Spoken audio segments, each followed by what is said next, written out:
많이 받으세요. 시작.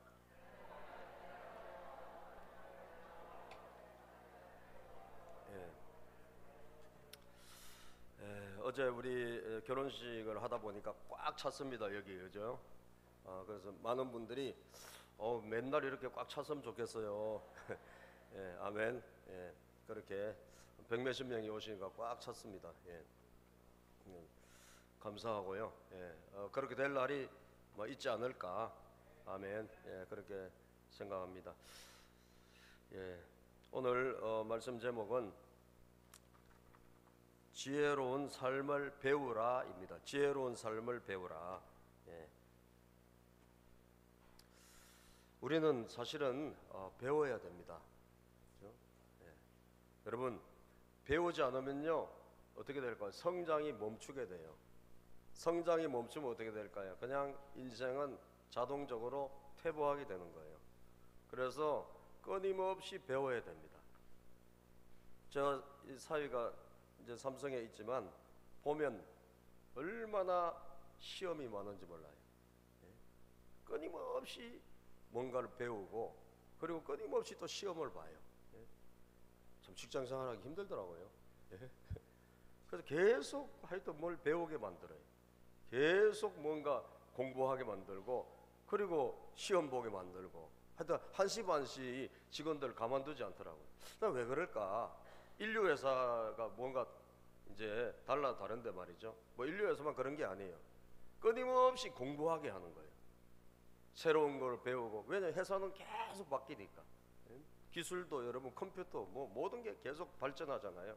그러니까 끊임없이 배우는 거예요. 배워가지고 또 적응하고 배워서 따라가고 그렇게 해서 쫓아가는 거예요. 보세요 여러분, 이 특히 기술 혁신 시대이기 때문에 조금 그냥 방심하다 보면요 금방 추월당해요. 예? 어제 잘 나간 회사가 오늘은 그냥 급전직하 추락해가지고 형편없이 되는 회사가 많아요. 옛날에 이름 있는 회사 중에 지금요 사라진 회사가 부직 있습니다. 왜 그럴까요? 새로운 기술 혁신을 따라가지 못하고 세상의 변화를 쫓아가지 못하기 때문에 여러분 결국은 도태되는 거죠. 경쟁에서 탈락하고 그냥 밀려나는 거예요. 특히 이런 시대에는 무조건 세상도 배우려고 애를 쓰는데 여러분 성도님들 어떻게 해야 될까요? 우리는 당연히 배워야 돼요. 아멘이죠? 왜 배워야 될까요? 우리는 여러분 배우지 않으면 우리는 하나님의 사람이잖아요.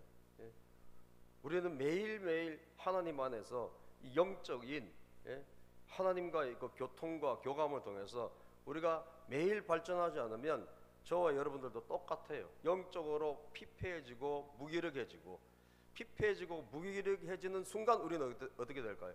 결국은 떨어지게 돼 있어요. 뭐가 떨어지죠? 신앙이 떨어지죠. 신앙이 떨어지면 그거로 끝이 아니에요. 신앙이 떨어지면서 모든 것이 다 떨어지기 시작하는 거예요. 왜? 영혼이 잘된 같이 범사가 잘되고 강건한 것이 하나님의 축복의 원리인 줄로 믿습니다.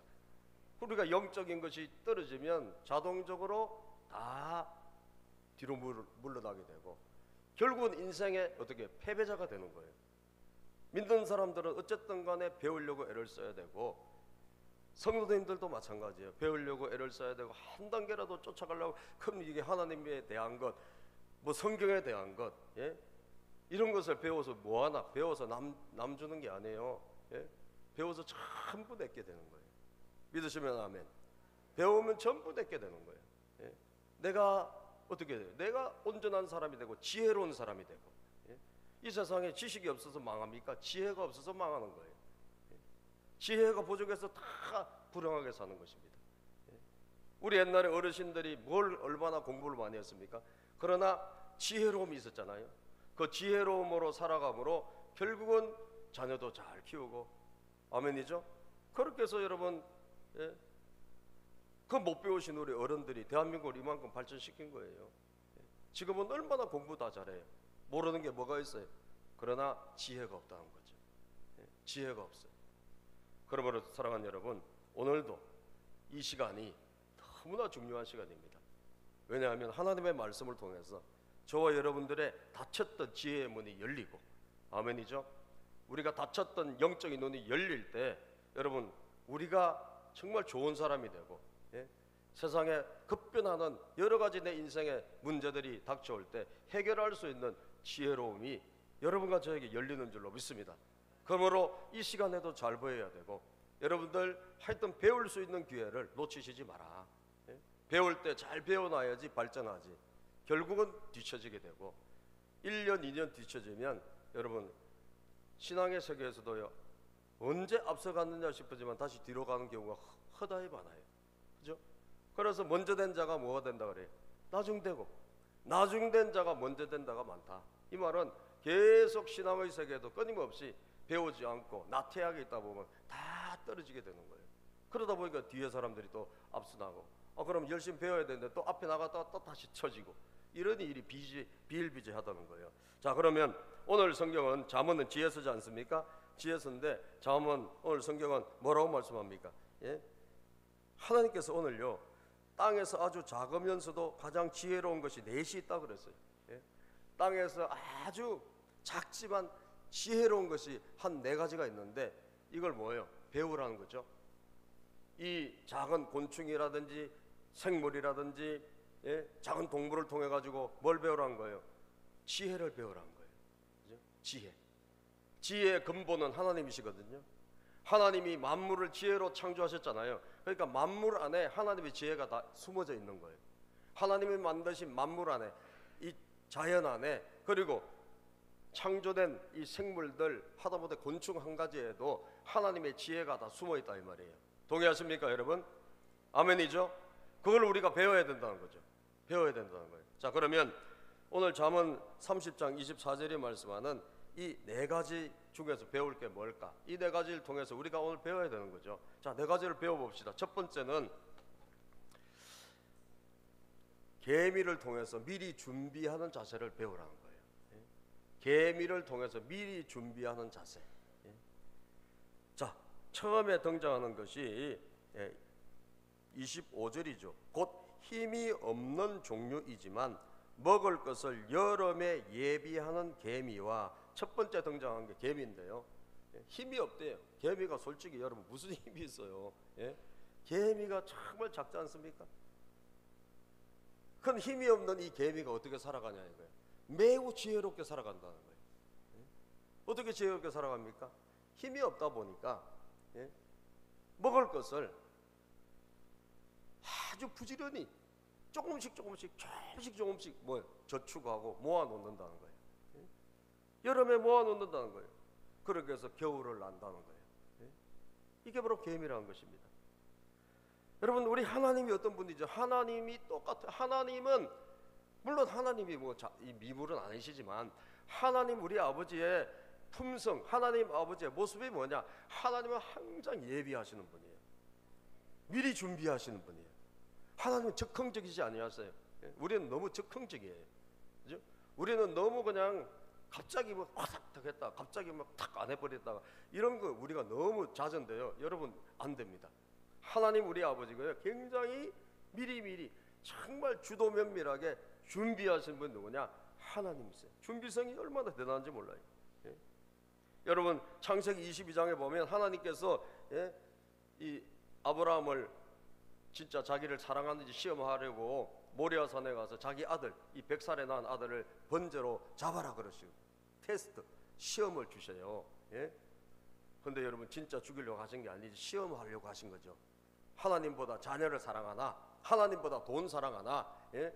하나님보다 이 세상을 사랑하나, 하나님이 그걸 테스트 하실 때가 많거든요. 근데 아브라함이 딱 순종하잖아요. 그때 여러분 하나님은 미리 뭘 예비해 놨죠? 여호와의 일, 예? 양을 예비해 놓습니다. 숯불에 딱. 이게 하나님이세요. 준비하시는 하나님. 예? 여러분 예수님이 이 땅에 오셔서, 예수님이 하나님 나라를 세우러 오셨을 때 예수님이 그냥 오셔서 말씀하신 게 아니라 미리 준비된 인물이 있어요. 6개월 전에 태어나게 하셔서. 예? 누구죠 여러분? 누굽니까? 세례 요한이죠. 예?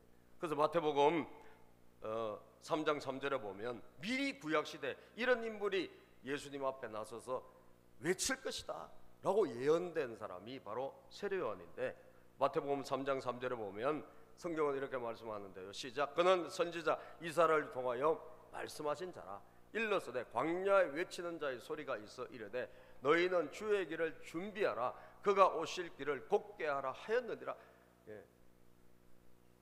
예수님께서 오셔서 내가 왔다 하시기 전에 예수님이 오셨다라고 역할을 할 사람이 필요하잖아요. 미리 하나님께서 준비해 놓으신 거예요. 광야에 외치는 자의 소리, 외치는 자의 소리, 바로 세례 요한을 준비해 놓으신 거예요. 저와 여러분들도 마찬가지입니다. 이제 지금도 여러분 하나님 아버지의 여러분들이 자녀고 하나님의 은혜를 입은 우리 성도라면 우리의 습관을 많이 고쳐가지고 준비하는 그런 습관으로 바꿔나가지 않으면 우리는 어떻게 보면 매우 실패할 가능성이 많은 거예요. 그래서 자주 자신을 좀 돌아보시기를 바랍니다. 마태복음 24장 44절에 보면 시작. 이러므로 너희도 준비하고 있으라 생각하지 않은 때에 인자가 오리라. 준비 잘하고 있으래요. 종말도 준비하지 않은 사람은 갑자기 맞이할 수가 있다는 거예요. 그렇게 하지 말라는 거예요. 잘 준비하고 있다 보면 예수님이 자신을 마지막에 데리러 오신 그때 아멘 예수님 오시옵소서 하고 자기가 준비되어 있는 사람은 여러분 주님이 오늘이라도 오신다 그러면 아멘 한단 말이죠. 근데 준비 안 된 사람은 뒤늦게 뭐 사러 가요? 어리석은 처녀처럼 그제서야 기름 사러 가고 나갔다가 문은 닫혀버리고 몸부림치고 열어달라 하지만 끝난 거죠. 준비가 안 돼 있는 어리석은 여인들처럼 우리가 신앙생활을 하면 안 된단 말이에요. 아시겠죠? 준비해야 돼요. 준비해야 돼. 그래서 계미를 통해서 우리는 미리 준비하는 것을 좀 배우라는 거죠. 계미는 미리미리 준비하고 적극적으로 살지 않고 잘 준비해서 겨울을 대비하는. 여러분 인생의 겨울이 옵니까 안 옵니까? 와요 안 와요? 반드시 옵니다. 인생은 여러분 항상 따뜻한 계절만 있는 게 아니에요. 우리는 갑작스런 태풍도 있고요, 예기치 않는 그런 광풍도 있고, 우리 인생은 언제 어떤 일이 일어날지 아무도 모르는 거예요. 그런데 미련한 사람은 그런 것에 대한 아무 대비도 없이 준비도 없이 그냥 오늘 그냥 모든 것을 다 탕진하고 오늘 다 모든 걸 써버리고 매일매일 그렇게 써버리고 살아가는 거예요. 미래에 대해서는 하나도 예비 준비, 미래를 위해서 아무것도 저축하지 않고 아무것도 하지 않고 살아간다면 정말 우리는 어리석고 미련한 사람이라고 할 수가 있는 거예요. 성경을 보니까 지혜로운 사람의 특징은 뭡니까? 요셉처럼. 요셉이 준비합니까 안 합니까? 준비하잖아요. 준비를 하고 요셉이 7년 풍년이 오고 7년 흉년이 오는 꿈을 해석해 주잖아요. 그때 요셉이 여러분 애굽 왕, 이집트 왕 바로 앞에서 자기의 이렇게 했으면 좋겠다라고 하는 것을 내어놓는데 그게 뭐예요? 이 풍년 때 흉년을 준비해야 된다. 흥청망청 나라 살림도 흥청망청 하다가 어떻게 해요?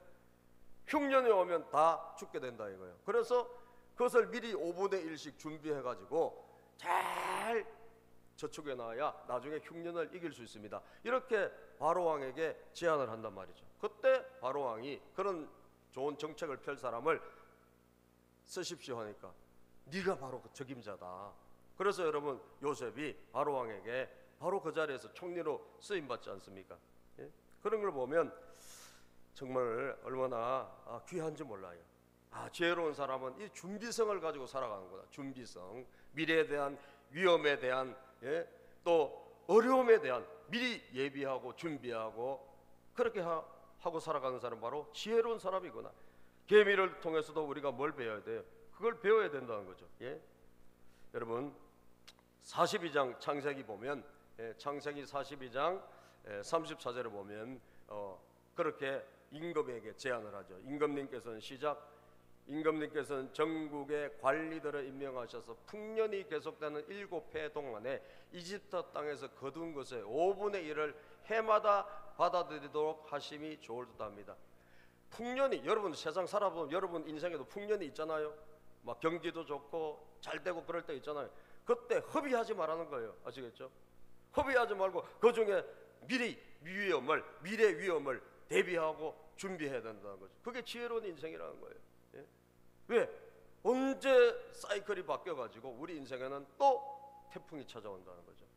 이걸 예측하지 못한다면 우리는 미련한 사람이고, 예? 정말 대위책이 없는 그런 사람이라고 할 수 있다는 거죠. 35절에 보면 36절 보면 이 먹거리는 시작, 이 먹거리는 이집트 땅에서 7해 동안 이어갈 흉년에 대비해서 그때 이 나라 사람들이 먹을 수 있도록 갈무리해 두셔야 합니다. 그렇게 하시면 기근이 이 나라를 망하게 하지 못할 것입니다. 야, 흉년이 온다는 걸 여러분, 이걸 풍년회 때 사람들이 예측을 할까 못하죠. 그런데 하나님께서 꿈을 통해 미리 알려주신 거 아니에요. 알려주시니까 요셉이 흥청망청 우리가 살지 말고 준비해야 되고 모아놔야 되고 저축해야 된다, 이렇게 제안을 하게 된다는 거예요. 예?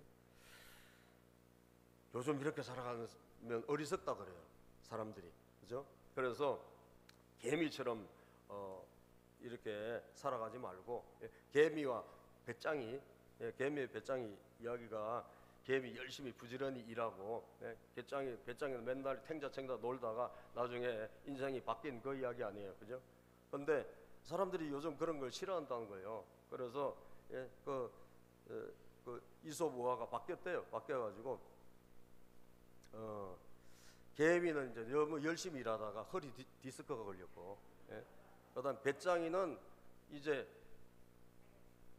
음식을 좀 구하러 갔다가 안 주니까 슬퍼가지고 너무 슬피 울다가 이게 노래하다가 이게 음반을 냈는데 이게 히트 쳐가지고 이게 대박이 터지고 돈을 그냥 한 방에 대박을 벌었다는 거예요. 그래서 이 개미처럼 이렇게 사는 것은 어리석은 인생이고, 이 배짱이처럼 놀다가 한 방 터뜨리면 된다, 이런 쪽으로 이게 이야기가 그렇게 흘러갔다는 거예요. 여러분, 그런데 3탄이 또 나왔답니다. 3탄이 나왔는데, 그런데 그 개미가 허리 디스크 걸렸는데 교회 가서 목사님에게 안수기도 받고 깨끗이 나왔다는 거예요. 할렐루야. 그리고 배짱이는 그 한 방 터진 거 가지고 먹고 놀다고 이러다가 알코올 중독이 되고 도박 중독이 돼가지고 다시 망해버렸대. 다시 망했대. 그러니까 결국은 뭐예요?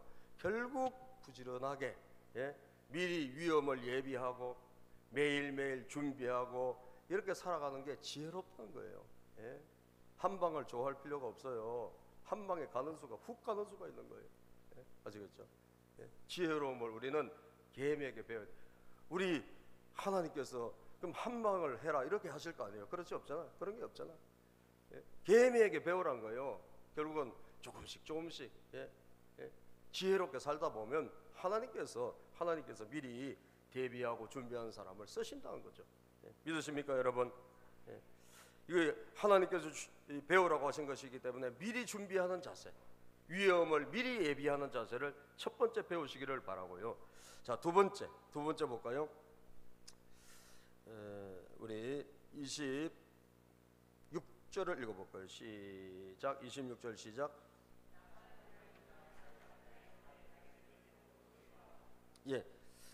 약한 종류이지만 바위 틈에 자기 집을 짓는 오소리와, 자, 두 번째 배울 것은 뭐 오소리인데, 오소리를 통해서 우리가 뭘 배워야 되죠? 약하기 때문에 바위를 의지하는 법을 배우라는 거예요. 약하기 때문에. 자, 지금 보십시오. 다 약하고 작고 이런 것이란 말이죠. 이 네 가지가. 오소리가 굉장히 약하다는 거죠. 약한 동물. 오소리는 뭐 수컷이 75cm, 암컷은 72cm 정도의 몸 길이를 갖고 있는데 매우 연약한 동물 중에 한 가지에 속한다고 합니다. 특히 좀 양처럼 말이죠. 눈이 어두워가지고 뭘 잘 이렇게 분간을 못하는 그런 종류의 동물이에요. 그 약해요.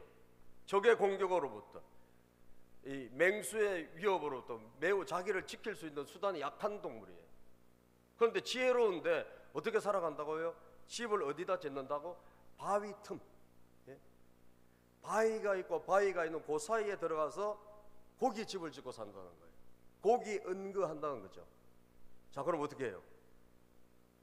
누가 침공해 와도, 맹수가 다가와도 안전해요, 안 안전해요? 안전하죠. 집을 바위 틈에다가 짓고 살아가는 거예요. 바위와 바위 사이가 얼마나 사실 안전합니까? 그죠? 사실은 그 틈이죠, 틈. 바위 위에도 아니에요. 바위와 바위 사이에 그 틈이기 때문에 거기에 몸집이 크거나 아주 맹수가 거기 들어가기 힘들죠. 그런 식으로 자기를 생존해 나간다는 거예요. 매우 지혜롭지 않습니까? 약하다고 다 망하는 게 아니에요, 여러분. 힘이 없다고 다 무너지는 게 아니에요. 약하고 부족하지만 뭐예요? 바위 틈에 집을 지으면 되는 거예요. 아멘이죠? 바위 틈에 집을 짓고 다시 말하면 강한 것을 의지하면 되는 거예요.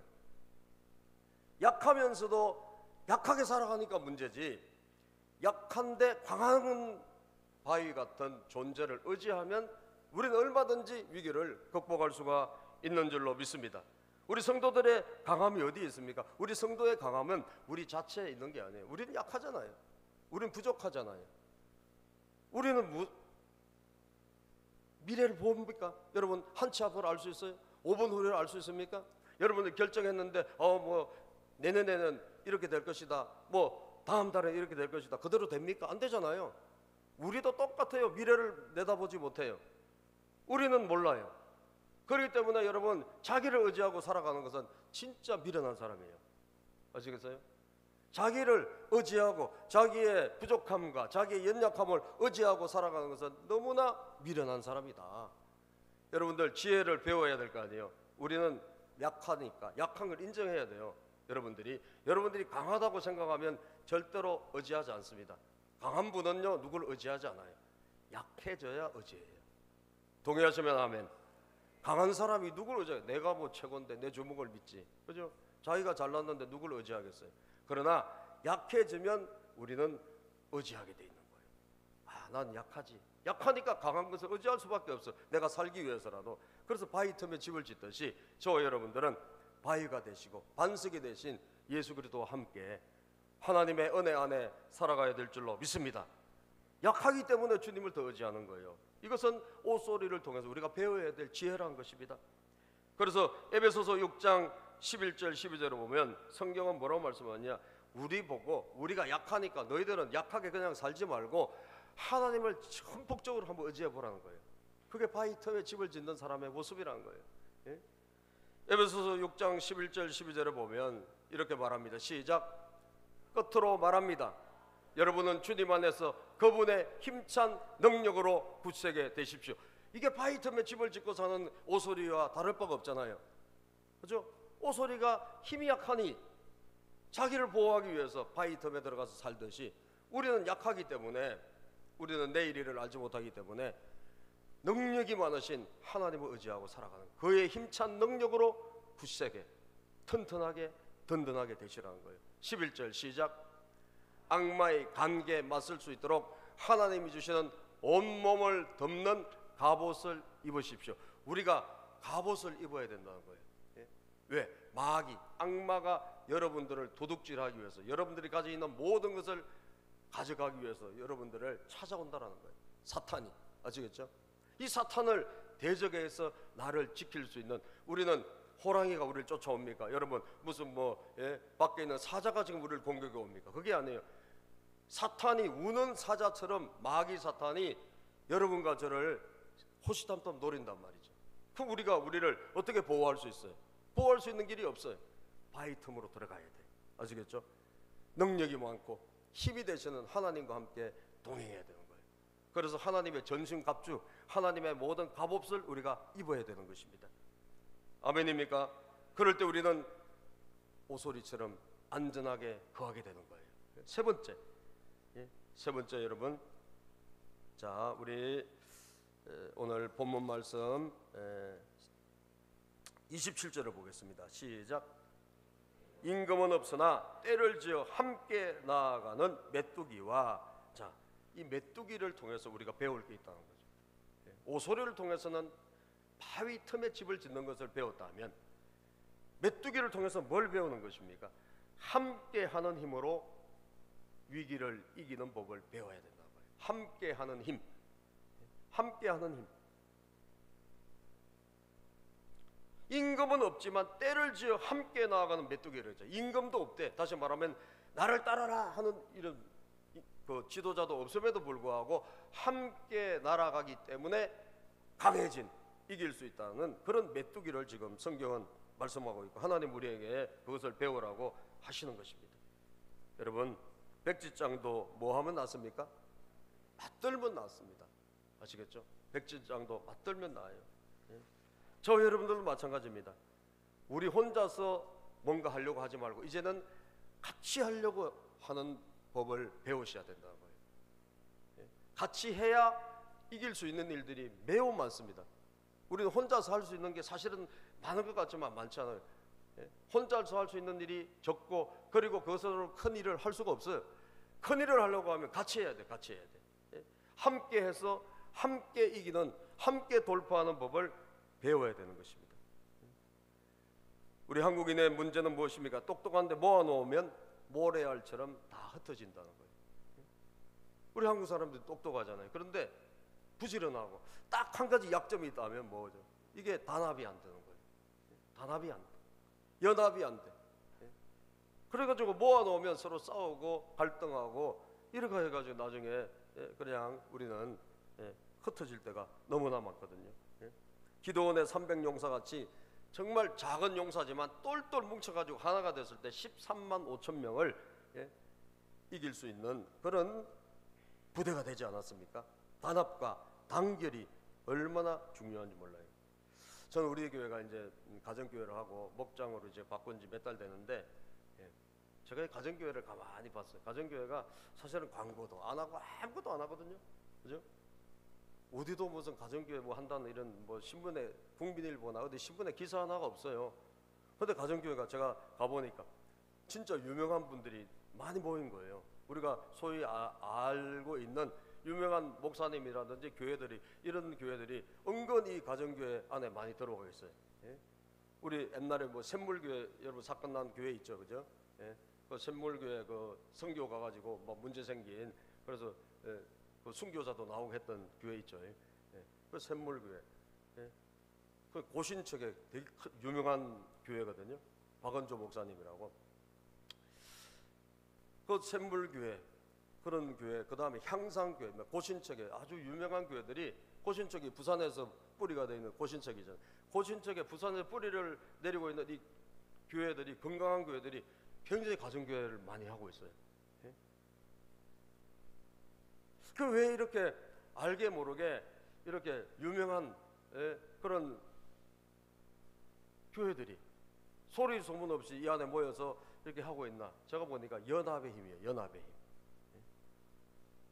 굉장히 조직이 연합이 잘 돼 있어요.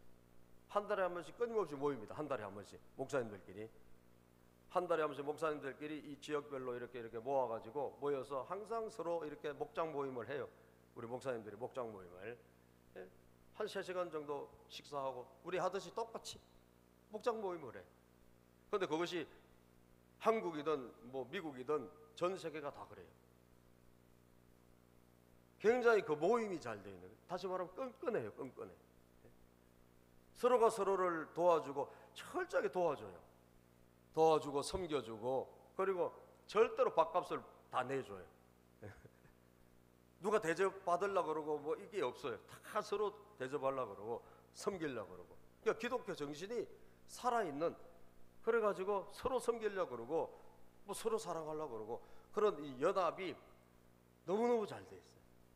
제가 여러분 G12도 구경해보고 D12 뭐 목사님들의 모임 다 몇 군데 다 내가 다 봤지만 사실 그런 데가 별로 없어요. 거의 없다고 해도 과언이 아니에요. 그러니까 연합의 힘이에요. 연합의 힘. 제가 교회를 하지만 여러분, 교회 목회를 하지만 제 혼자서 목회를 할 수 있을까요, 여러분? 제 혼자서라면 제가 아마 벌써 꼬꾸러졌을 거예요. 그런데 이제 저와 이제 제 아내를 하나님께서 이렇게 만나게 하시가지고, 만나게 하시가지고 우리는 목회자가 될 생각이 진짜 0.001%도 없던 피차간에 그랬던 부분인데, 어떻게 이렇게 하나님이 이렇게 저렇게 해서 우리를 이제 목회자 가정을 만드셨는데, 목회를 하고 나서 보니까 이게 하나님께서 이게 만나게 하셔서 이게 굉장히 이 만남에 그러니까 같이 하게 하는 힘이 크다는 걸 알게 된 거예요. 예. 여러분 서울역 앞에 가면 구두 닦지 않습니까? 그죠? 구두 닦는데 구두를 많이 닦으려면 어떻게 해야 돼요? 누군가 나가가지고 구두를 뭐 해야 와야 돼?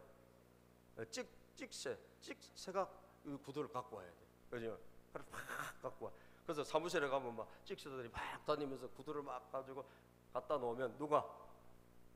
딱새 선생님께서 열심히 구두를 열심히 닦아요. 그래서 구두를 많이 여러분 닦는 거예요. 찍새하고 이 딱새가 차 이렇게 다 찍새만 하면 안 돼. 그죠? 닦아야 되니까. 또 닦아고 있으면 뭐예요? 안 갖고 오는데. 그죠? 그래서 해보니까 저하고 이제 저희 아내하고는 그게 저희 우리 이미숙 사모의 역할이 뭘까요? 찍새. 저보다 훨씬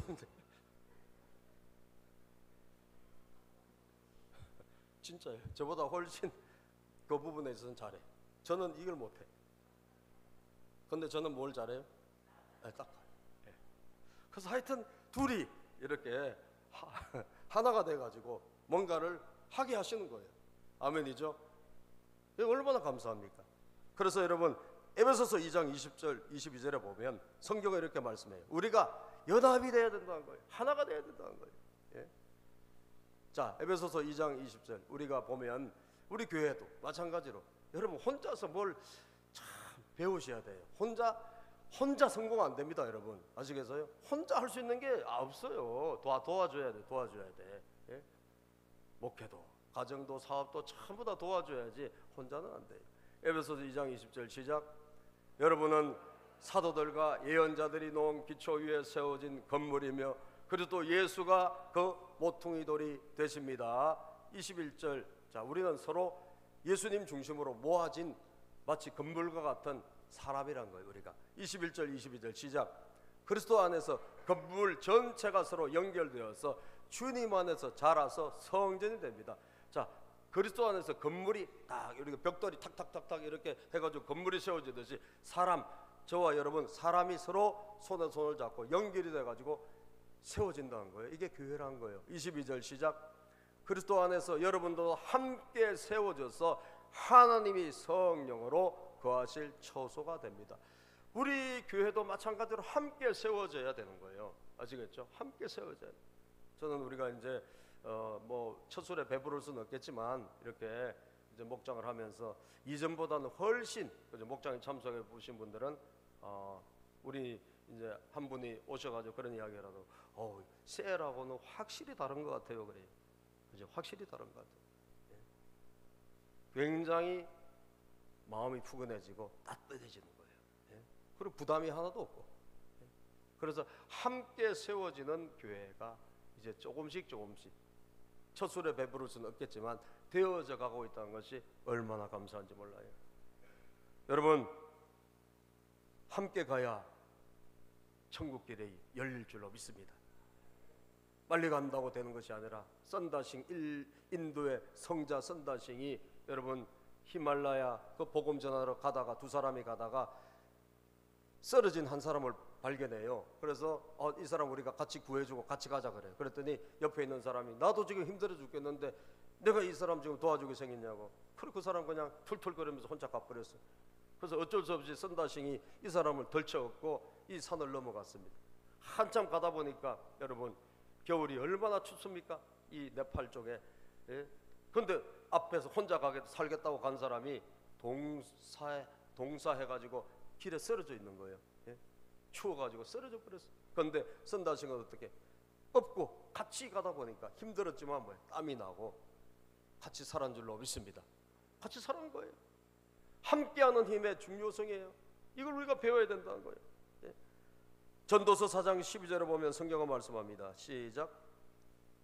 혼자 싸우면 지지만 둘이 힘을 합하면 적에게 맞설 수 있다. 세 겹줄은 쉽게 끊어지지 않는다.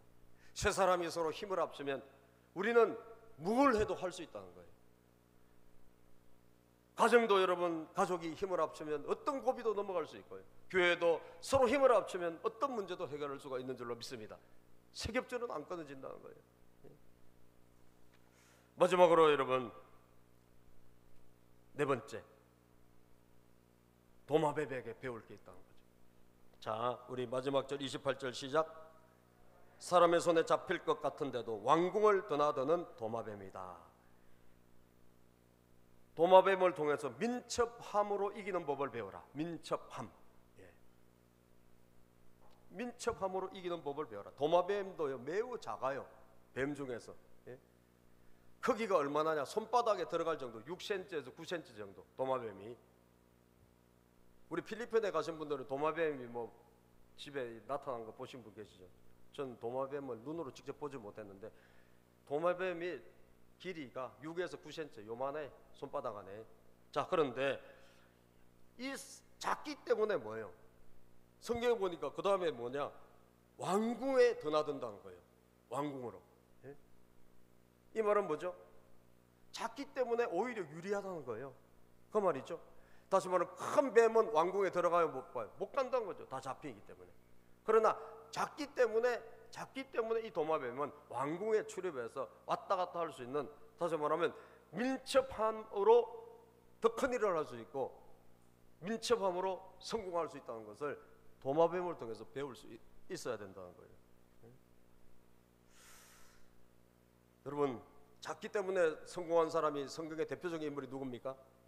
작아서 성공한 사람. 예? 누구요? 다윗. 띵동댕이죠. 다윗이죠. 다윗은 키가 작고 골리앗은 키가 270이요. 2m 70. 근데 둘이 붙었는데 모든 사람은 골리앗의 외모 보고 전부 다 겁을 먹고 한 명도 이스라엘의 군인들이 나서지를 못해. 그런데 어린 소년 다윗은 이 골리앗 앞에서 담대히 나섭니다. 믿음도 있었죠. 하나님 나와 함께 하신다 믿음. 그렇지만 다윗에게 있는 게 뭐죠? 지혜입니다. 지혜. 골리앗은 크기 때문에 골리앗과 가지고 있는 칼과 창으로 싸우면 난 진다라는 거예요. 그러나 골리앗에게 없는 나만의 강점이 있다는 거죠. 그게 뭐예요? 다윗은 조그맣잖아요. 작잖아요. 그러니까 뭐예요? 민첩하지. 골리앗은 키가 2m70이니까 느리단 말이죠. 당연하죠. 예? 다윗은 여러분, 그래서 자기의 장점, 자기는 비록 작지만 나의 장점, 빨리 움직일 수 있는 이 장점으로 승부하리라. 그렇게 해서 여러분, 물맷돌, 예? 칼과 창으로 안 싸워. 칼과 싸우면, 창으로 싸우면 무조건 져요. 그래서 돌멩이, 들에서 양치면서 던졌던 이 돌멩이로 승부를 하잖아요. 그때 민첩하게 움직이면서 탁 던졌는데 골리앗 이마에 박혀가지고 골리앗이 즉사하게 되는 거예요. 예? 작지만 우리가 힘도 없고 부족하지만 민첩함이 있을 수 있는 거예요. 아시겠죠? 혼자 내가 회사를 한다. 여러분, 민첩함이 있을 수 있어요. 큰 회사가 못 누리는 민첩함이 있을 수 있는 거예요. 아시겠죠? 우리가 교회가 작잖아요. 작은 교회, 큰 교회가 할 수 있는 것과 우리 못하는 게 너무 많아요. 그죠? 난 큰 교회 제일 부러운 거는 사람 많은 거. 그냥 인구 많은 게 아니라 일꾼이 많은 게 부러운 거예요. 예? 큰 교회는 일꾼이 많잖아요. 근데 작은 교회는 일꾼이 적잖아요. 그래서 일꾼이 많은 게 참 부러운 거예요. 항상 그게 부럽더라고요. 아, 저렇게 일꾼이 많으면 얼마나 좋을까. 그런데 여러분, 그렇게 부러워만 하고 있으면 우리가 아무것도 못하는 거죠. 그게 아니라 작지만 우리가 잘할 수 있는 게 있어요, 없어요? 있죠. 작지만 잘할 수 있는 게 있는 거예요. 그게 뭐죠? 그게 빠른 거예요. 민첩한 거예요. 작기 때문에 민첩할 수 있는 거예요. 다윗을 여러분 보세요. 다윗이 얼마나 지혜로운 사람인지. 예? 하나님이 그 다윗을 왜 쓰셨냐? 지혜롭기 때문에 쓰신 겁니다. 사무엘상 여러분 17장 48절 49절을 보면 다윗의 승부수가 나오는데, 시작. 드디어 그 블레셋 사람이 몸을 움직여 다윗에게 점점 가까이 다가오자 다윗은 재빠르게, 민첩하게 재빠르게 그 블레셋 사람이 서 있는 대열 쪽으로 달려가면서, 달리기, 재빠름, 이런 것은 골리앗과 훨씬 다윗이 유리한 거예요. 아시겠죠? 그리고 그 다음 구절 보면, 시작. 주머니에 손을 넣어 돌을 하나 꺼낸 다음 그 돌을 무림매로 돌리는 거, 이걸 말하는 거예요. 거기다 돌려가지고 던졌다는 거예요. 그때 그 블레셋 사람의 이 말을 어떻게 맞추었다. 골리앗이, 시작. 골리앗이 이마에 돌을 맞고 땅바닥에 쓰러졌다. 아멘입니까? 쓰러졌다는 거. 이게 지혜로움이라는 거예요. 예? 저는 한국 사람이 가지고 있는 것이 뭐냐? 재빠름이, 민첩함. 예? 제가 이 가운데 이름이 뭐죠? 이게 민첩할 민자예요. 민첩할 민자. 재빠름, 민첩함. 작지만 우리는 교회가 작다 그러면 맨날 아무것도 못해요. 이렇게 있으면 우리는 아무것도 진짜 못해. 그러나 우리가 가지고 있는 이 재빠름의 장점을 가지고 승부하면 어떻게 할까요? 하나님이 은혜 주실까 안 주실까? 주시는 줄로 믿습니다. 예? 그래서 우리는 목장을 통해서 교회가 부흥할 수 있다. 저는 그렇게 믿어요. 아멘이죠? 이게 초대교회 방법이에요. 작은 가정에서 모이는 이 교회가 하나님께서 기름 부어주실 때 여러분 많은 수많은 영혼들을 구원하는 초대교회 부흥의 역사가 일어났잖아요. 메가처치 큰 교회라서 부흥이 된 게 아니에요. 초대교회는 작은 가정에서 집집마다 모여가지고 거기에서 서로 떡을 떼고 거기서 서로 교제하고 사랑하면서 그게 하나님께서 부흥을 주신 줄로 믿습니다. 작지만 민첩한, 예? 얼마든지 우리에게 유용한 하나님의 전략이 있다는 거예요. 예? 제가 우리나라 보니까 우리나라에 이제 우리 한국 사람의 장점 민첩함이 있잖아요. 그래서 지금 인터넷이라든지 그 다음에 영화, 게임, 예? 또는 뭐 문화 이런 것에 굉장히 우리가 잘 맞는 민족 같아요. 예? 그래서 요즘도 굉장히 잘 만들어내잖아요. 그죠? 드라마 재밌어요? 재미없어요? 예? 재밌죠? 예배 시간보다 더 재밌죠? 그죠? 예배 시간보다 재밌으면 안 되지. 예. 예배 다음으로 재밌겠죠. 예. 그런데 여러분 요즘 지금 우영우란 드라마가 지금 히트를 치고 있다는데, 우영우 보신 분 보시겠지만 변호사 우영우, 예. 지금 우리나라에서 1등하면 세계에서 1등이더라고요. 넷플릭스 같은 데 1등이에요 벌써. 그런데 참 우리나라 사람들이 얼마나 별나고 대단한지. 그런데 우영우 그 드라마에 나오는 그 나무가 하나 있어요. 그죠? 팽나무인지 그 나무가 있는데 그 창원에 있는 무슨 저 시골에 무슨 마을에 있는 그 나무래요. 세상에 거기 지금 인산이네 그 나무 보러 간다고. 예? 그리고 시골에 있는 이 마을에 난리가 난 거예요. 지금 집집마다 그냥 막 차 댈 데도 없고 말이죠. 우리나라 사람 하여튼 참 흑석이요. 그죠? 아니, 드라마나 보지 언제 그걸 또 차를 타고 거기까지 또 가서 팽나무 그거 볼 거라고. 예? 예? 정말 빠르다니까. 빨라요. 예? 대단한 민족이요. 예? 예? 그래서 하나님께서 또 그런 걸 한국어를 또 쓰시지 않나. 예? 성질도 급해요. 그죠? 여러분들 이 더운데 그 일 갈 겁니까? 그게? 예? 그렇게 우리나라 사람들이요 적극적인 거예요. 예? 그리고 막 순간순간 빨리빨리 움직이고 이런 거 대단한 것 같아요. 하나님이 쓰시지 않나 마지막 때. 예? 사랑하는 여러분, 여러분의 못난 것만 자꾸 보지 마세요. 여러분 안에 장점이 있는 줄로 믿습니다. 여러분들의 만에 할 수 있는 일들이 있다는 거예요. 그걸 지혜로 열어가시기를 바라요. 얼마든지. 내 인생은 나는 뭐 이것도 안 되고 저것도 안 되고 나는 부족하고 천만의 말씀. 여러분 한 사람 한 사람이 가지고 있는 장점이 있고 그 안에 여러분들만이 할 수 있는 놀라운 비밀이 숨어 있다는 거예요. 예? 여러분 그것을 잘 발굴해서 정말 지혜롭게 잘 대처해서 하나님께 쓰임받는 여러분들이 되시기를 주님의 이름으로 축복합니다. 기도하겠습니다. 하나님 감사합니다. 오늘 지혜로운 삶을 배움으로 우리 모두